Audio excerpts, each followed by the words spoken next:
ले जाकर के जो गोबर फेंका जाता हमारे गांव के साइड, हम लोग उसको बोलते हैं घुआरा। उस पर ले जाकर फेंक दी, वो उसमें गाड़ दी गोबर में, गुबार में, और वहां गाड़ करके छोड़ दी। मच्छिंद्र नाथ बोले थे मैं 12 वर्ष बाद आऊंगा आपके घर, और जैसे ही वो चले गए, वो 12 वर्ष बाद महात्मा जी आए मच्छिंद्र नाथ, और कहे कि जो मैं प्रसाद दिया था बाबू, तो वो बच्चा दिखाओ कहाँ है, मुझे वो तो श्री प्राणनाथ प्यारे की जय, श्री धाम के धनी की जय, श्री कृष्ण कन्हैया लाल की जय। श्री प्राणनाथ सुतनाथ छत्रपति, ज्ञान धान सत सुकृत साच हित, तीन ग्रति ब्रजभूषण लघु गाए, गुण समुद्र कहूँ घटहि समाहि, गुण समुद्र कहूँ घटहि समाहि। इति प्रकरण 11 पूर्ण संख्या चौपाई 406। अथ राजगुरु कनफट्टाओं के पास जाना। प्रथम ही सतगुरु तह गए। प्रणाम जी सुंदर साथ जी। यह श्री वृतांत मुक्तावली वितक चर्चा का हम सभी विगत 19 दिनों से 19 एपिसोड के माध्यम से श्रवण किए। आज यह 20वां दिवस है, जिसमें सुंदरता जी पर ब्रह्म परमात्मा अनादि अक्षरातीत श्री कृष्ण जी श्री राजी जो इस संसार में आए, लीला किए, उस लीला को हम सभी श्रवण कर रहे हैं। तो कैसे परब्रह्म परमात्मा अपने इच्छा स्वरूप जो रूप प्रकट किए, वह रूप सदगुरु धनी श्री देवचंद्र जी महाराज जी का है। और उसमें आप लोगों ने देखा कि खोज करने के लिए गए तो कैसे जाकर के संप्रदायों में शोध किए, जिसमें दत्त नाम सन्यासियों के पास गए, वहां जाकर के सन्यासियों से शोध किए। तत्पश्चात वहां के जो राजगुरु होते थे, जो राजाओं के गुरु होते थे, जिनको कनफट्टा बोला जाता है, जिनके कान में इतने बड़े बड़े बाला पहनते हैं, लटकता रहता है, उन बालाओं के लटकने से उनके कान फट जाते हैं, इसलिए उनको राजगुरु कनफट्टा बोला जाता है। तो प्रथम ही सदगुरु धनी देवचंद्र जी महाराज जी वहां गए, जो राजगुरु कहलाते हैं, बड़े डिंबधारी हैं, आडंबरी हैं, पाखंडी हैं, पा करके खंडन करने वाले, उनको पाखंडी बोलते हैं। कनफट्टा है, कान फटा हुआ है। वहां पर 9 नाथ और 9 सिद्धि सबको प्राप्त किए। जाते ही सदगुरु धनी देवचंद्र जी महाराज जी ने खोज किया, और 3 में मत मार्ग बहुत है, कहाँ कहो कहाँ लुसो, उसमें भी अनेक मत है, मार्ग है, पंथ है। महामती श्री लालदास जी कहते हैं, मैं कहां तक उसका वर्णन करके बताऊं सुंदर साथ जी, बहुत ही ज्यादा विस्तार वाला है, थोड़ा नहीं बहुत ज्यादा करके विस्तृत है, उसका मैं कहां तक वर्णन करूं। दक्षिण मत एकै तहां, एकै मत भैवाम, दक्षिण पहुँचे शून्य लो बाम ठाम अधगाम।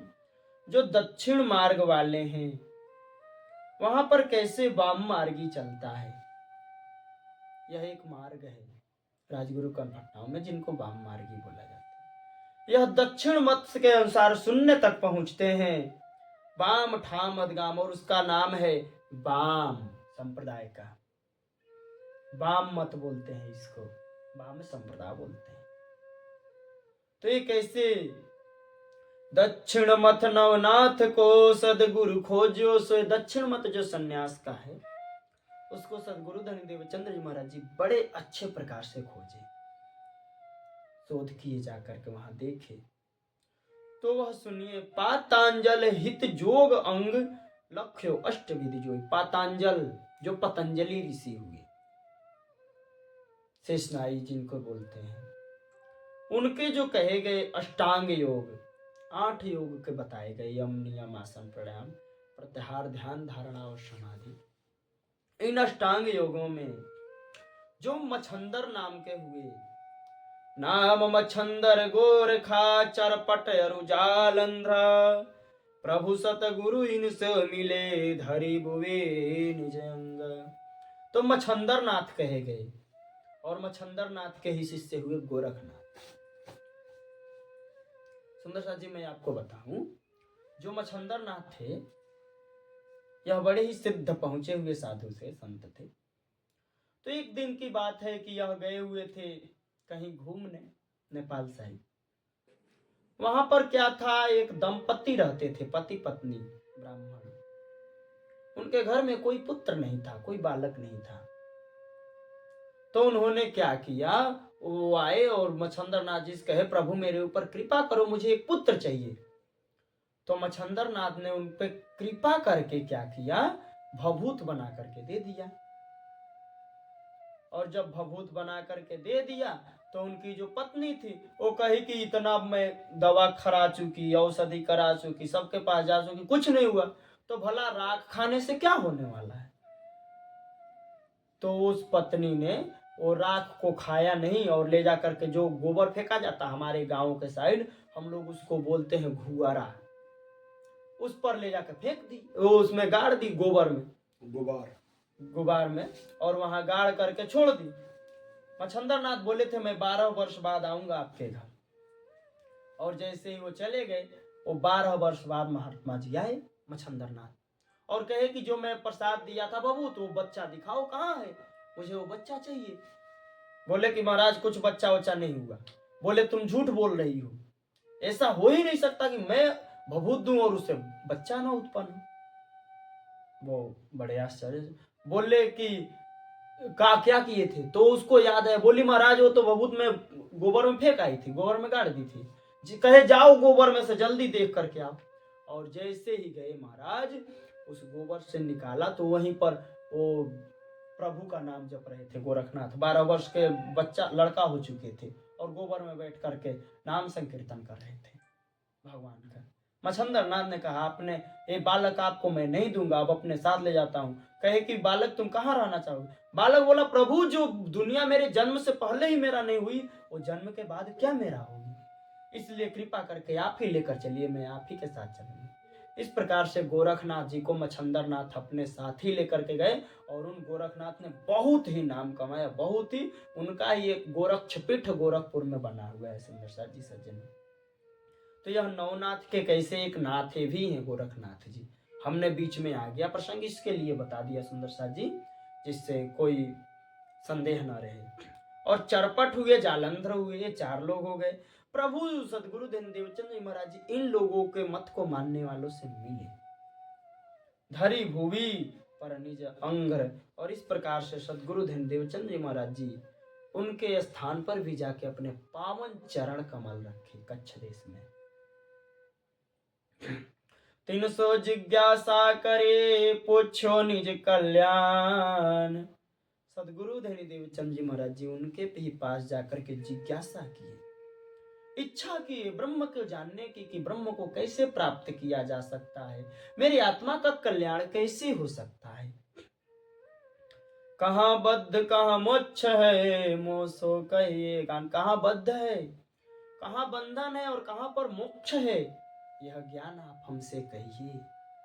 किसने कहा, किसने कहा, यह कहे सदगुरु धनी देवचंद जी महाराज जी, ये जो मच्छंदर गोरखा चरपट और जालंधर को जो मानने वाले, उनके पास जाकर के आदिनाथ तब कहते हैं करो जोग अष्टांग। आदिनाथ ने कहा, महात्मा जी महाराज, अब सदगुरु धनी देवचंद जी महाराज जी की उम्र भी लगभग 17 प्लस हो गई है, 18वीं में चल रहे हैं।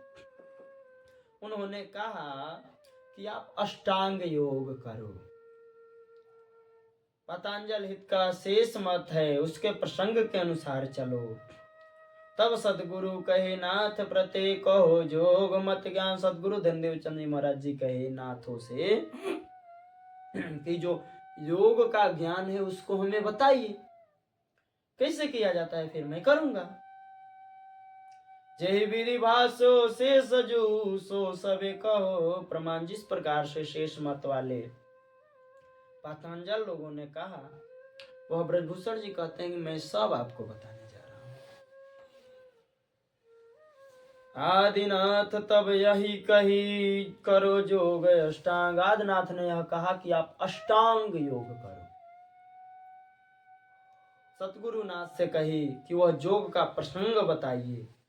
तो आदिनाथ ने कहा कि जो योग के 8 अंग कहे गए हैं उसमें पिंड और ब्रह्मांड, सज्जनों जितने भी यावत पदार्थ हैं हमारे शरीर में है, ठीक उतना ही यावत पदार्थ इस पूरे ब्रह्मांड में भी है।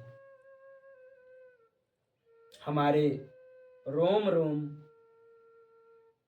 पृथ्वी के रोम रोम क्या है, वृक्ष हैं। पृथ्वी के जो हड्डी कही गई वह पहाड़ है, बड़े बड़े पहाड़ हैं उसको रोके हुए।